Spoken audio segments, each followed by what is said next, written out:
As time progresses, we continue to learn more information about really what went on behind closed doors that involved Rafael Devers and the rest of the front office for the Boston Red Sox to really end up in this situation where they traded Rafael Devers to the San Francisco Giants in exchange for just not enough. Simply not enough. I'm here to break down all of the new information that we have, as well as really just new ideas that go along with the Devers situation and the relationship that they had in Boston. We'll break down all of that on this episode of Red Sox Digest, but first, please do remember to subscribe to the channel to stay up to date on everything Boston Red Sox. We do appreciate all the love and support, but now let's get to it and break down how Devers going to San Fran is just... I don't know. I really don't. The relationship between Rafael Devers and this Boston Red Sox organization, and specifically the front office, we knew and just was not great. From the start of the spring up until now, it wasn't perfect by any means. There was the conversations about third. There was the conversations about DH. There were conversations about first base. When none of those conversations went over well, everyone had a feeling that the bridge was not fully burnt to the ground, but it was definitely starting to catch on fire. And it continued, and it continued, and it continued. And it got to the point where Craig Breslow, John Henry, and the rest of this front office for the Boston Red Sox organization was simply, they were fed up, and they decided to move the best player on this Boston Red Sox roster to the San Francisco Giants. Now, there was a video out last night breaking down the entirety of the trade. We're not going to actually break down who came back in return in this trade, as there's going to be an ample amount of videos on this conversation.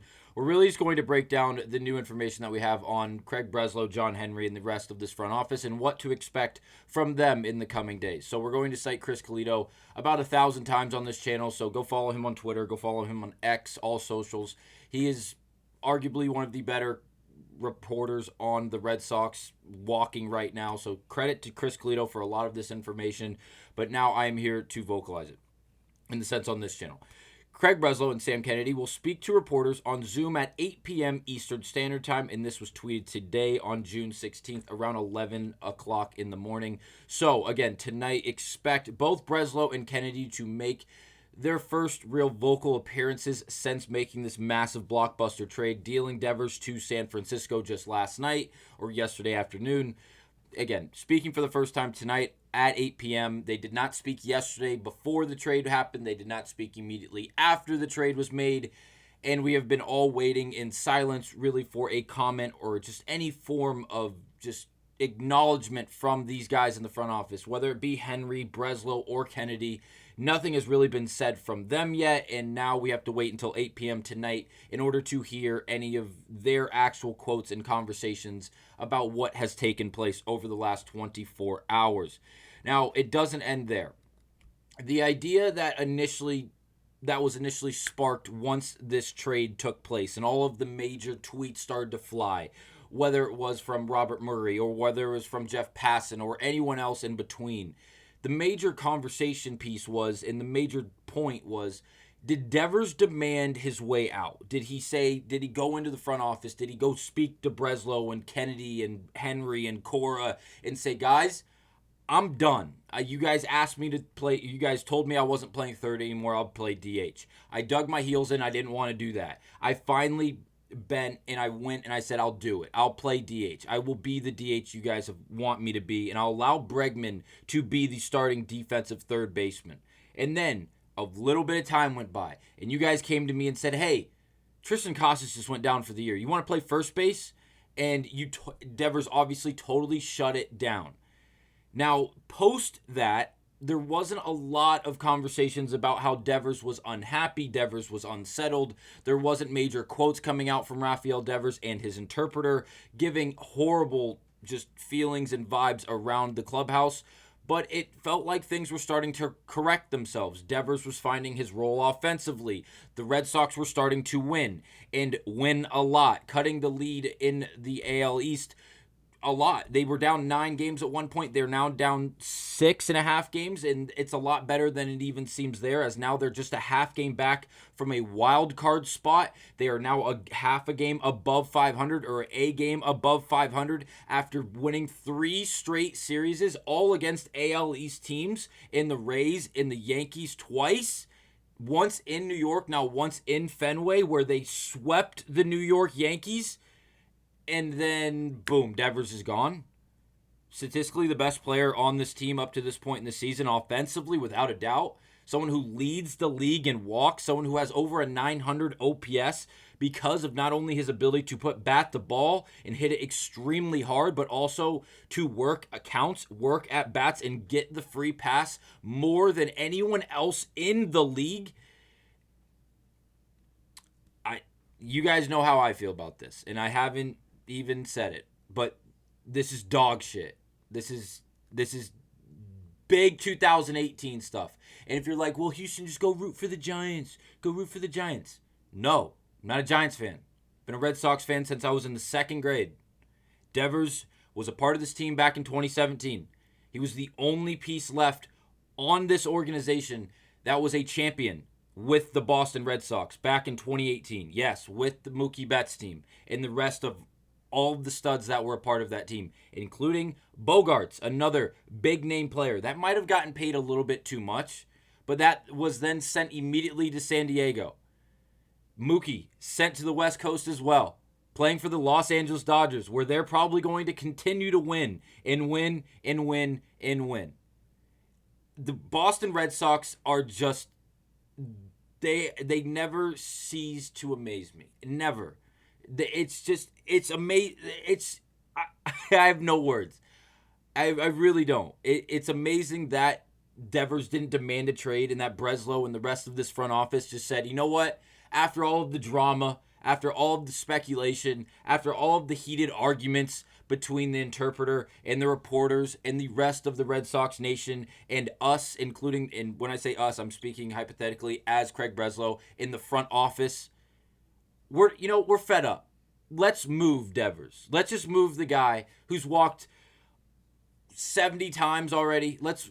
Who has a 900 OPS, who has a 270 batting average, who's having a great, I said 70 walks. He has 60 walks up to this point. He has been phenomenal. He has been phenomenal. And yes, he started slow. And yes, there was that drama. But he has been a substantial piece to this Red Sox team who has been playing very, very well up to this point. And yes, it did start slow. But over the last month, a month and a half, the Red Sox are playing great baseball. And it's not against bad teams, against the Rockies and the White Sox and the Texas Rangers. They're beating substantial teams, and teams in their division that are ahead of them in their division, rivals in their division. And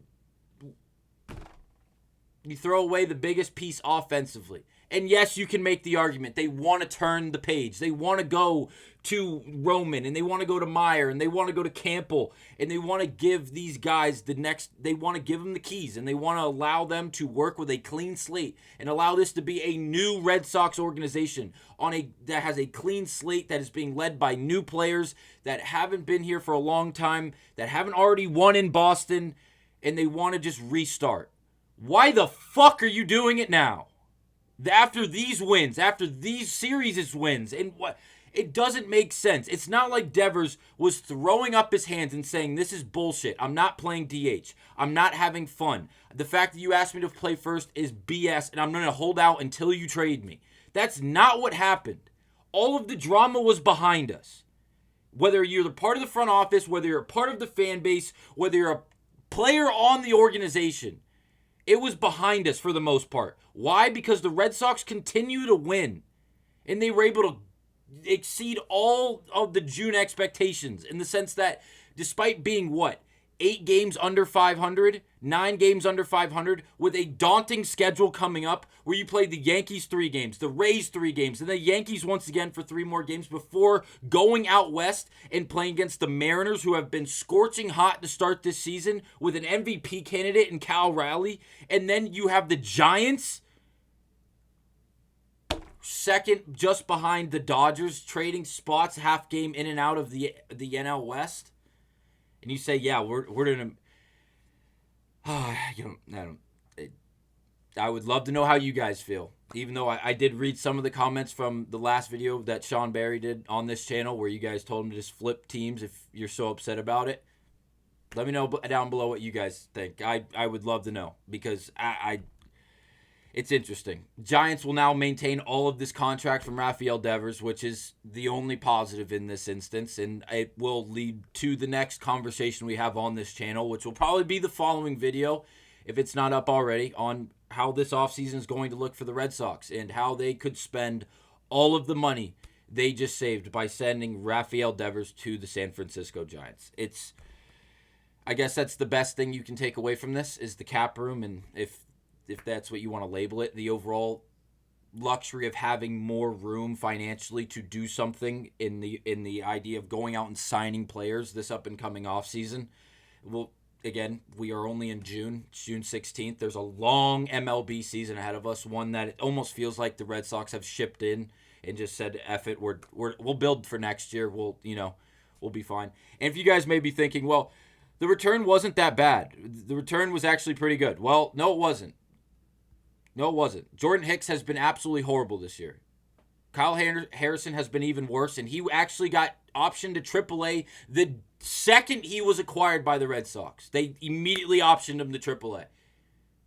So, yeah. And then we got two other prospects, which we'll break down in another video, probably going to be posted by the time this one is posted. So just stay on the lookout for those.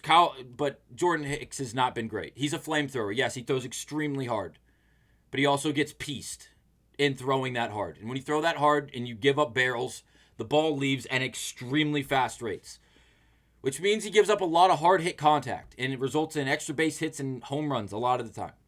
But again, we'll close out with this. And the only person that deserves to be praised in this entire scenario is Buster Posey. FSU grad, by the way. One of the best players to ever come out of FSU. One of the best catchers to ever live. Now managing the Giants. And, well, not managing, but in a way managing the Giants. And he goes on to say this. Posey said he's been talking to the Red Sox about Devers for a few weeks. Posey, quote, "The bat is so special, it's really hard to acquire this type of talent at this point of his career. It felt like this was a chance to take a shot." And Posey's 100% right. They're only a whole game back from the Los Angeles Dodgers in the West. They're going to have a chance to continue to roll here. And I'm just going to throw this out there now, and you'll probably hear me say this 100 more times before it actually takes place. But this is the Red Sox upcoming schedule for this month. Yes, they go out west and they play the Seattle Mariners for a 3-game series. They have one day off, which would be a Thursday the 19th, where then they will play in San Francisco for 3 games from the 20th to the 23rd. Or excuse me, the 22nd. You can bet on Devers every single game. That's just my overall opinion. Because the run this kid, I genuinely hope the run that Rafael Devers goes on from June 20th to June 22nd is one of Barry Bonds. And I don't mean that in an exaggerated form. I genuinely hope the only way he doesn't just kill a baseball is if they intentionally walk him. I hope he abuses this Red Sox team in this 3-game stretch. I hope he goes 12 of 12 in this 3-game stretch, and I hope he hits 6 home runs. I really do. And I wouldn't even, that's all I'm going to say. Let me know down below what you guys think about this, and I'll see you guys on the next episode of Red Sox Digest.